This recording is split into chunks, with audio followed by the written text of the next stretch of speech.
We also have an ombudsman team. And that mirrors the ombudsman team. The state also has an ombudsman team as well. And that team is to assist the members if they are having any major difficulties with getting to a care provider or having issues with any kind of quality type issues.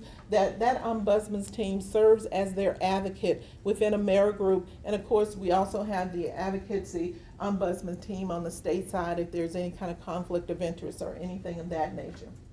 We have a psychotropic medication program that we've implemented and started, and that in that program we actually look at any member who has been on one or more psychotropic medication or is on one or more psychotropic medication. It doesn't matter how long or what. If they come into care and they're on a psychotropic medication, we do monitoring of that child. We actually work with another pharmacy vendor who what they actually do is take a look at what the medications are, and they look to see if the dose is too high or if it's too low, the child age is inappropriate, is there adjunct therapy along with that medication, and some other factors, quality factors that we look at. Again, the dental and medical home information I've shared, the trauma-informed and systems of care training that we're receiving, working with CHOA and other community agencies, working with DBHDD and DFAC systems of care, all have come and provided training internally for our staff to help us to better understand and to bring our program up, incorporating these components into what we were doing. I kind of mentioned the Georgia HIN, which is the virtual health record.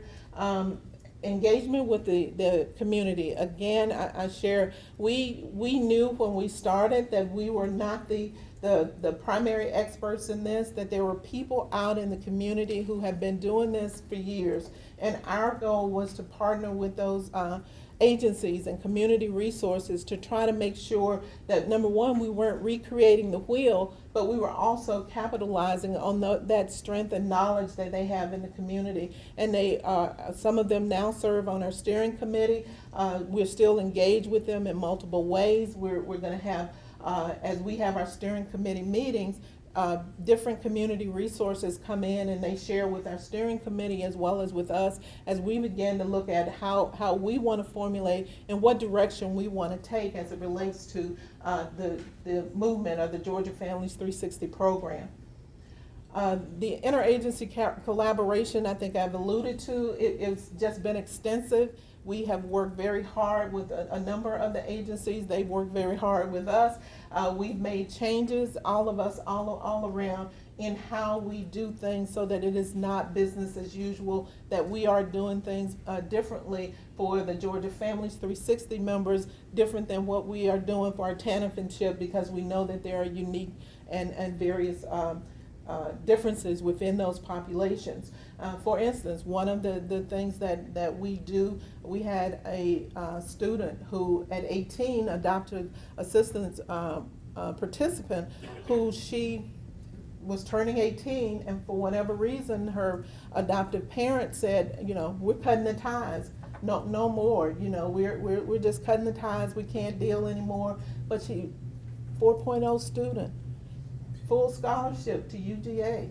We've been working with her to get her in contact at UGA. They have foster care and some homeless programs and associates that we can outreach to. We've been looking at the HUD waiver program. We've been doing some of those things that not are traditionally thought of that an insurance company would be doing as you think of insurance companies. But those are the things that the children need, and so we've had to step outside of what we normally do to make sure that we're meeting their needs. And this young lady will have a place once she's, you know, graduates out of the foster care program. She won't move into a homeless shelter. She'll have resources that will be able to help and support her, and that's because our care coordination team identified that as a need, and they work with her to find resources to help her in that way. We are working to make sure we have some standardized reporting and reporting on a continuous basis that we'll be providing back to the state, DCH, and DFACs, indicating kind of where we are, where we need to go, how things are going as it relates to the children, and how we can best continue to improve and enhance the care of the children. One of the particular standard reporting components is we report on health outcomes.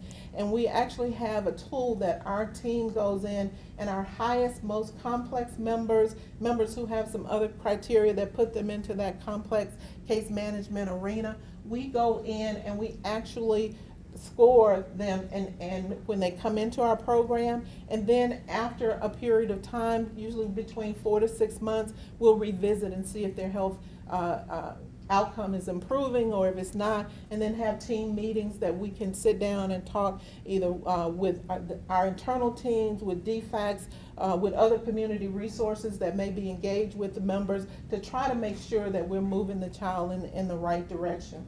So we've done a lot of work with that, and very proud that we've been able to identify that component and have it available to the children. So I know I've talked a bit about the program. I just want to share a little bit about the numbers and where we are. As of July, we had approximately 23,051 members in our care. I'm not going to read through all of this, but you can see that foster care approximately 9,500 members in that population, adoption assistance about 12, but they're all across the state, all of the various regions you can see, and they're all across the state. Approximately 50% of our population is here within the Fulton, DeKalb, Cobb, Gwinnett County area.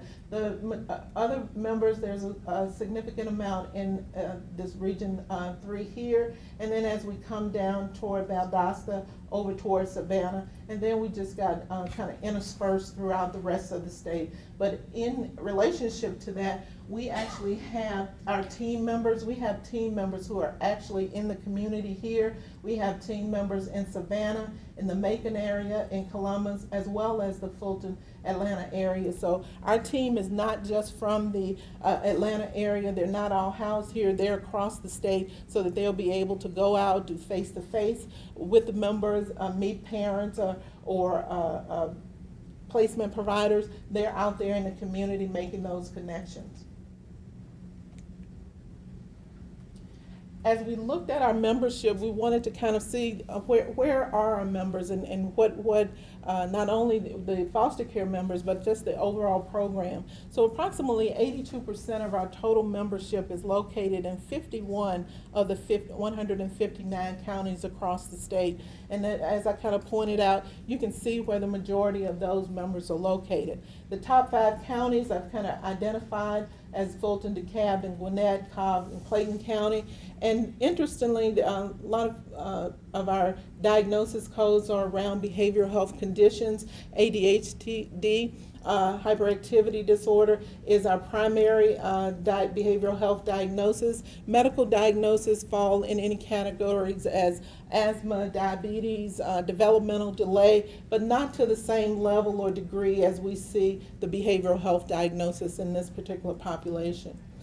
Our population, as is indicated here, is approximately almost equal, 52% male, 48% female, and our primary age range is in the 13 to 18. About 39% of our membership falls in that category. Between 17 and 20, we have approximately 3,500, 3,600 members, and I say that because I'm going to also talk to you just a little bit about an innovation grant that we have, and that's the membership that the innovation grant, and we work with CMS to identify and say these are the members that we would like to focus on. I know that's very high level, a lot of information fairly quickly, but I definitely want to answer any questions, any concerns that you may have. Yes, ma'am.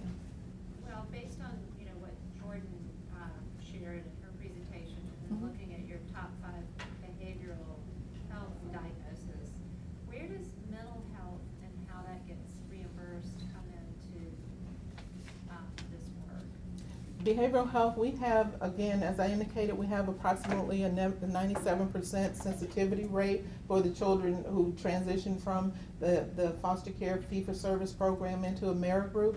Behavioral health providers are a part of that. So any of the behavioral health providers and behavioral health services are covered by AmeriGroup, and we've actually posted and sent out to our provider network a listing of all of the various services that are covered and what needs to be done to receive those services. The majority of the children who are receiving services are receiving counseling services, family assessment type services, those types of services. Those are services that they can provide. There's no requirement for an authorization. I know with some things that they are, but with those particular services, which are the high volume services, they're able to get those services just as they need them, as they're identified, either by self-referral. There's no requirement for anyone to make a referral to a behavioral health provider. So if a parent or if the DFACS case manager says, I think this young adult needs to be seen by a behavioral health provider, they can take them to any behavioral health provider that's within our network.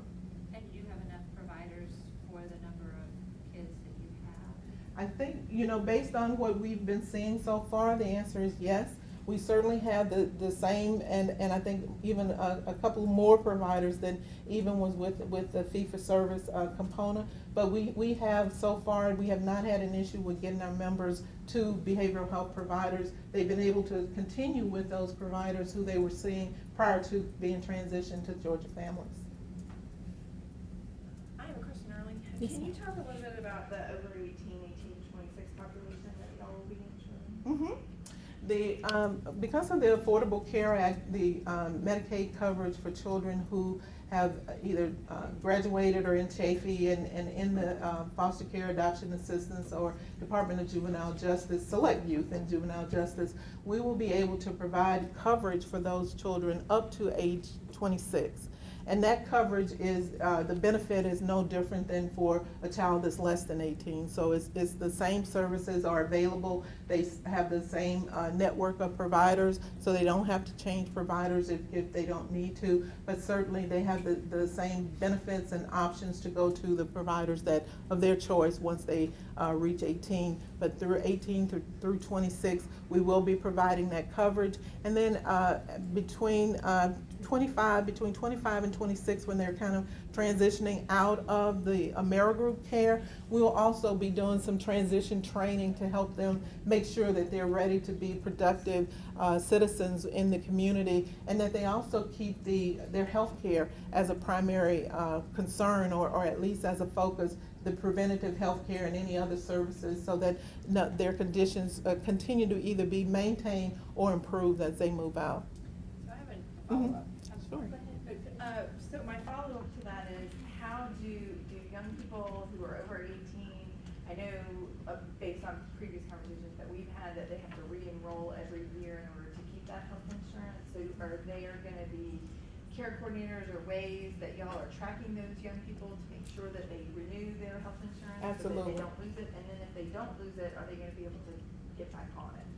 If they do lose it, then certainly we'll be working with the state to make sure that they get back on. I don't think that will be an issue as long as they meet the requirements for it. But our care coordinators will be working with those youth and young adults as they're aging, not necessarily aging out, but as they're aging through the program. And they will assist them and make sure that they're getting re-enrolling if they need to re-enroll. Our marketing department also does a wonderful job with reaching out and monitoring that as well, because that's their primary focus. So we have a team approach. Not only the care coordinators, but our marketing department will also be engaged in helping us to make sure that we're communicating with them when they need to re-enroll, what do they need to do, and giving them that contact information. So very good questions, Heather.